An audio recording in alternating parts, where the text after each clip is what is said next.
All right, so today's the day I want to tackle trying to reach my goals with this LN2 stuff. You guys were very adamant. I said I didn't want to do these videos anymore because it felt like you guys were getting burned out on it, and overwhelmingly many of you were like, no, don't stop, this is extremely interesting watching an idiot YouTuber like me try and compete with the big dogs that are up there on the Port Royal leaderboard. But we got a problem. I've been doing a lot of testing offline, and when I say offline, I mean no videos. And if you guys look at the current leaderboard, 17,700 something, I have clearly gone farther than what you guys saw in those videos because of things I do without taking you guys along for the ride. I told you just keep checking the leaderboards. But when I tried to do this again, my card for some reason stuck at like 40 frames per second. And I think I might have the pot on too tight, which should be a simple resolution. But I'm gonna go ahead and fire this up right now and see if I can get it to show you guys the problem. Today's video is sponsored by Micro Center and their custom PC builder. Use the custom PC builder to plan your next build, and when the parts are added to your cart and in-store pickup is selected, you have the option for a Micro Center technician to fully build your PC for an extra fee. And if the order is placed at least 4 hours before closing, you can enjoy your new PC the very same day. Get the best prices and parts selection at any of Micro Center's 25 locations across the United States. And right now, my viewers can get a free 32GB flash drive and a free 32GB micro SD card while supplies last, in-store only. To see everything Micro Center has to offer and to learn more about this limited time incentive, click the link in the description below. All right, so while this is firing up, I'm just gonna try and keep the pot cool. I'm not gonna freeze it because if I have to remount it, it's a lot easier to do when the pot is not frozen. Something else too, you might notice we switched to Z490 on 10900K. I wanna address some comments that I've been getting from people that, that may not understand what they're seeing on the leaderboard. I've had a lot of people message me going, why are you only running 3 gigahertz? Everyone else is running like faster. You should be. If you click detailed result, it'll show you what CPU I was using and how fast it was running. And those results were with the 10900K, 10980XE running with only 10 cores on, no hyperthreading. That's why it says 1 of 10 logical cores, even though it's an 18-core CPU, and running 5.2 gigahertz. I really do appreciate when people try and offer help. But if you're not too sure what you're looking at, just use this as entertainment and education rather than trying to necessarily give advice, because trust me, we're well beyond that. But there are benefits to running the 10900K system versus the 10980, and that's just gonna be IPC. There are various parts of this test that run high FPS. We're talking like 130 plus FPS. And if we can only hit 127 FPS right there, and we're not running 135 FPS, which is where higher IPC would get us, those 10 or 15 seconds the test is running at a deficiency is gonna lower the maximum amount of frames that we can render during the test. And remember, the score is based off frames rendered in a certain amount of time. So that's why switching back to the 10900K and going even faster RAM with tighter timings than we had on our last test give me a lot of promise that if I can figure out why we're not hitting, why we're stuck at 40 FPS on the card, might break 18,000, which is my new goal. Something else that I've also done is I switched to the standalone 3D Mark, which is no longer through Steam. And not having Steam up is gonna offer us a little bit less CPU usage, which means just better maximum FPS. But let's go ahead and see right now if I can get it to, now we'll do a normal test. Let's just go ahead and see if I can get it to show you the problem. When we're running overclocked, which we're not right now, it's just running at like 2000 megahertz.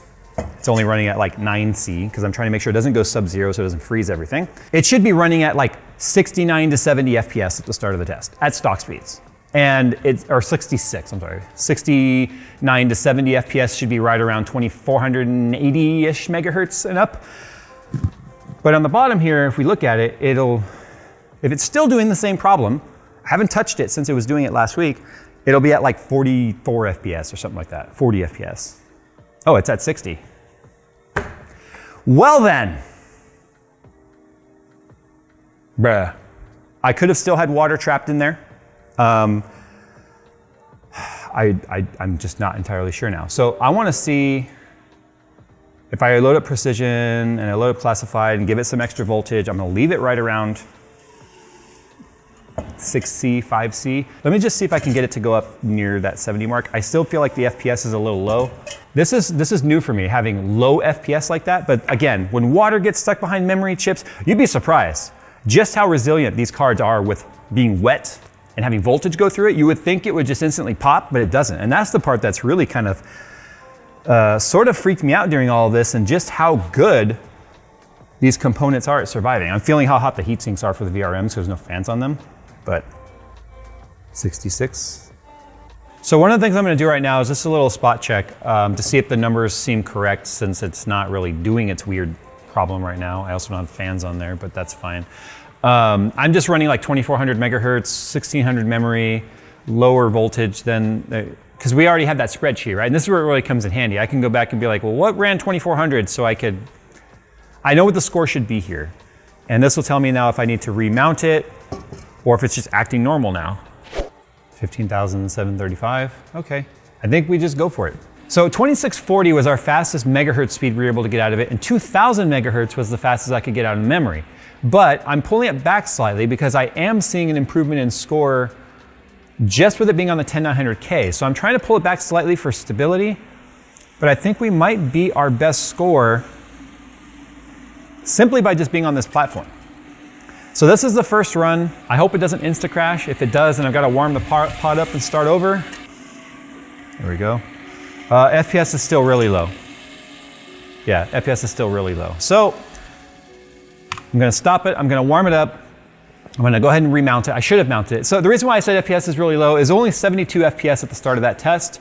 With these speeds that I'm running, it should have been about 77 FPS. Let me make sure my CPU overclock is still applied, because that could be part of it. It is still applied. We are running 5.3 locked there. We do not have hyperthreading on. Memory speed is running, it's not showing me the speed, but weird, I thought it used to show speed. Regardless. Yeah, so I need to warm it up now, and I'm gonna do that by literally just letting Port Royal loop without the overclock applied. I'll warm it up with the heat gun, warm it up with my little vacuum, remount it, make sure the tension is good. And the reason why I'm choosing to do a remount right now is not just because like FPS was low, like I said, but specifically because of the fact that I'm seeing the weird variance between, I haven't changed anything on it, and the FPS went up. Not as far as I wanted it to, but that does tell me that something is wrong. And this is the part that during all of this really does sort of become frustrating, if you will, because I mounted it pretty much the same as I always have. It doesn't mean I didn't turn it a little bit too far. And I do feel like I over tightened it because I really wanted a good tight mount. But if you over tighten it, it could be bridging something. It could be causing just too much pressure on the die itself. I don't think I've damaged the die, or the GPU wouldn't work. These are things that go through your mind when you're doing this sort of overclocking. And I haven't even started on the other card yet. This is the other card I have that I have to go through this entire routine with again for when I try and go and get higher on SLI and start to try and go past 33,000 on SLI. So yeah, lots to do here. I decided to clean the PCB to get it nice and free of any of the residue. I've said it in the previous videos, the Vaseline can trap water. So now we will test and see if we've got normal behavior out of it. Behave! There, 2100. Okay, so that's little things, right? Like with K-Boost on, I don't know if you saw in the last clip, maybe editing Phil can go back and show it when we turned it on, it said 2085, not 2100. So that's how I just knew weirdness was afoot. All right, here we go. I did a little test run a second ago to see if I had any coil whine. There wasn't, so that's a good sign. That means one of the coil or the inductors was vibrating like crazy for some reason. Lots of reasons that could be actually. I'm just so close to being like at that next level right now, and it's like, come on, just get there. The FPS is looking correct.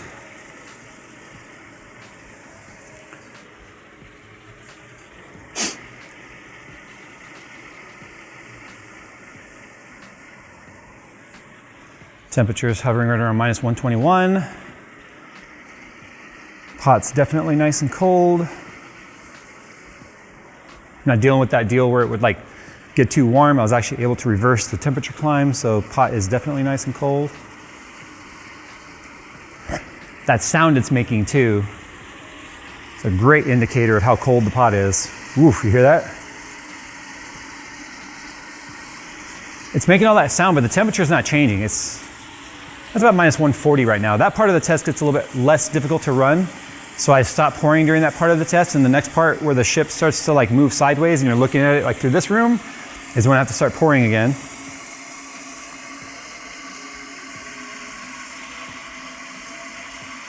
This next scene right here. This is where it starts to get hard again. I don't have to pour much in there. The temperature is actually staying really steady. Oh, it just crashed on me. Damn, so close. Okay, the whole system just restarted. I have a feeling on that one that wasn't the GPU. I'm pushing this RAM really hard. Same thing with the CPU. So I am reducing my core clock slightly because I have a feeling that what I just experienced right there was going to be system related and not GPU related. Okay, so we had an insta crash on that one. If it does it again, yep. So now I need to heal the paste. We've showed this process a million times. So where we just warm it up to about -50 or so. It always just trips me out how effective paste healing is. Rather than showing you guys the same process a million times, I'm just gonna do it. And we'll come back when we're doing our next run. You know, there's one other thing I need to do too, and to consider is the fact that I am getting higher FPS on this system at the same settings, which means the same settings that were stable on the slower CPU in terms of IPC, not allowing the FPS to go as high, could also be making this system a little less unstable because of the fact that it's not being slightly bottlenecked, which means we're getting more load to the GPU. So one of the things I have to do here probably is back everything off slightly. So I'm gonna go back to 1900 on the memory, and I'm just gonna go back to like 525 offset on the core, which is gonna get us 2625. So it's only down 15 megahertz from where we were, but I have a feeling that that will actually get us, let me save that, that will actually get us a higher score if we can get it to pass. I just need to get the temp back down, but I have a feeling even backing off the settings, because of the better IPC of this CPU giving us higher average FPS, will bring up the score with slower speeds. We've talked about it before, where oftentimes the fastest megahertz you can achieve is not the highest score. I'm sure some people have noticed that before. I've overclocked my CPU, but now my score went down. There's a lot of reasons for that. People can see though, in the last video I showed, I was really struggling to do 2500s. Now we're in the mid 2600s. So, and this is just the leapfrog. This is the game. So my goal here at this point is just to get to a 2600 run if I can, anything in the 2600s, just so I can see how this system is comparing to the 10980XE. Still pretty convinced that the 10980XE is not fast enough in IPC to not hold back an LN2 overclock 3090, which is why if I can get this to go and pass, got too warm right there I think. It's also very possible that I just have a bad mount this time, which means I'm debating trying just one more run here and then giving it a shot, see if I can get a little colder, because it got to like the 112 range, which I think is too warm. If it still won't pass, then I'm gonna take it off, warm it up, take off the pot, let it dry out, and try again tomorrow morning. It'll all be in this one video. You guys won't see multiple videos on it, but I really, really want you guys to see this, because I've gotten a lot of praise from the XOC community, you know, that, hey, it's awesome that YouTubers are giving this a shot, because this is stuff they've done for years. And to be honest, I like being up in there on those charts. And it's fun. I'm not gonna lie, it's fun. And as you guys can see, on the slightly addicting side. Okay, thank you. Thank you. 8,900 or so FPS in the run. It should be right around 17,800 maybe. Okay, 765. So this essentially matches, on my phone, this essentially matches my previous best score, like I said, with less everything. Less RAM, less CPU. My previous best was a 17734. So I need to save that one, obviously, because that's a good one. 17765. And remember, we're doing it right now with less clocks, less memory speed, and less CPU. So I'm gonna just give it one shot right now with the faster stuff, now that it's sort of completed the test. So 2640 crashed right now. System is restarting itself. This is where we're gonna go ahead and call it a day. Only got maybe 10 runs in on it, if that, and only one of them passed. As you can see, it was a new best score. So now it's not 18,000, which is my goal. That's truly my goal. So I'm gonna go ahead and tear it down. I'm gonna take the pot off. I'm gonna let the card dry out, set it in front of a fan, and then let it literally dry until tomorrow morning. where we will give it a shot again, see if we can't get 2640 to pass. I got 2670 to nearly pass before with these same settings, but like I said, I think because of the fact that this is now running higher FPS, which is more core load, means that my settings aren't quite as stable. Like if I'd gone through that whole spreadsheet with this system, I feel like we'd be in a better spot than we are right now, but at least my spreadsheet is giving us a good place to like get on paper, if you will, and then we sight in our target, our sights essentially is what we're doing, to use a target shooting analogy. So we'll see you guys tomorrow morning. All right, so next morning, reapplying my paste, and I'm really thinking here that my issue I was experiencing yesterday is mount related. This is so hard to get the mount perfect because of the fact that it's such a wide set mount, like Vince was saying. Thermal paste application is easy. You want a lot actually when it's going sub-zero like this. I know people were saying, that's way too much thermal paste.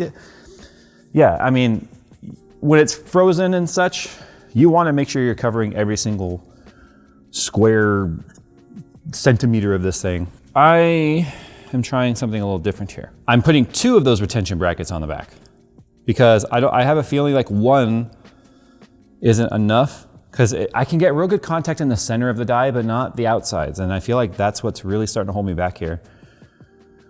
I don't know if this is going to help. However, this is what I'm doing. Okay, a couple things. We got the mount on. I think we're good. I got more insulation on the back because I do believe we were having too much insulation building up on the backside. My microphone cable has decided that it's done. My microphone has decided that the cable has given up the ghost. I'm gonna try to stay still, or as still as possible, because I don't want to make all the crackling sounds happen. But if you hear any weird hisses or cracks or pops that might happen, I apologize. I have to order a new mic cable for this electrosonic mic. But anyway, moving forward, what we get today is what we get. There's only so much time I can truly dedicate to these types of videos, and although they're fun to make videos about, I mean, 2 days is way more time than I really had to spend on this. I'm really hoping that I can hit 17,800 today. Right, you just leapfrog it up. 18,000 is my ultimate goal. We'll see what happens. In typical fashion, got to bring the pot temperature down. This is going to take a minute. We'll see you guys when we're ready to do the run. All right, first run of the day. Got my fingers crossed. If we're going to get it, we're going to get it in the first few runs, honestly. That's just the way it works. I've got to do it before the board freezes up, before the memory gets too cold. Nope. Wow, the FPS is really low. Instant crash with low FPS. Damn, this is so frustrating. This might mean the mount is bad. Those brackets. Now it's getting cold. Hear it. And then you can see the temperature is just, see it? I could be hitting it with a torch right now to stop it. That crack, I'm pretty sure, was the paste. I mean, I can't feel too bad. You guys did get to see me achieve my best score. You guys got to see I got the best score. It's just rinse and repeat of that, but last time you guys saw me struggling with 2,500-ish. And now that you can see I am in the 2600s, and then this card might be capable of doing 2700, because I had 2670 running for a bit before. It's just now that I'm on a new platform, like I said, there's some new idiosyncrasies of this platform that will make this a little bit more challenging, if you will. I have a feeling this will just instant crash even at 2595. Yep. Mount is bad. So I mean, I gotta take it apart, thaw it off, clean it off, figure it out again. All right, here's what we'll do. We'll stop the camera. I'm not gonna take you guys along for the ride for that. I'll redo this again, save you guys the hour or more that it's gonna take me to do that. And we'll see if we can't get a good run, and then we'll call it a day. All right, back together. Last attempt. I'm starting to feel like I'm gonna have to kind of start back at like 2400 megahertz at some point with this card on this platform. Because I feel like trying to start at where it was max stable or max speed stable with the other platform is just different on this one. I don't feel bad though. It did take the XOC guys a while to break 18,000. And I'm just now kind of getting into the techniques to get there. So I'm still kind of happy with where we are. Yeah, the FPS is so low. Why? So oddly enough, on that restart, it's actually acting normal now. The FPS was where I expected it to be. So how much of the low FPS stuff is actually Windows being dumb? It's getting way warm though. It's at minus 100, but it's going. I'm trying to get it to come back towards 110C, but as you can see, I'm having a hard time here. It's getting warmer and warmer. There it goes. It just got too warm right there. which is good. There's not enough LN2 in there right now to cause it to run away and crack the paste, which means I can go again when we recover, if we recover. Oh, it crashed. All right, that's all she wrote. I know I seem disappointed. I did get a good score yesterday. I'll load it right now. 17,765 at 2625 on the RAM, or the GPU, which is funny because my best score before that was a 2640. So as you can see, switching the platforms did help.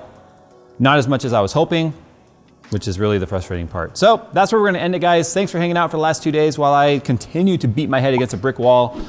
But I'm determined to hit 18,000. I'm absolutely determined to do it. So thanks for watching, guys. Give this video a like if you do appreciate these. I still think that these are questionable whether or not they're worth making these videos because of the fact that, you know, any video that goes up and underperforms just hurts the channel in terms of the stupid YouTube algorithm. So it really helps if you guys at least engage with it.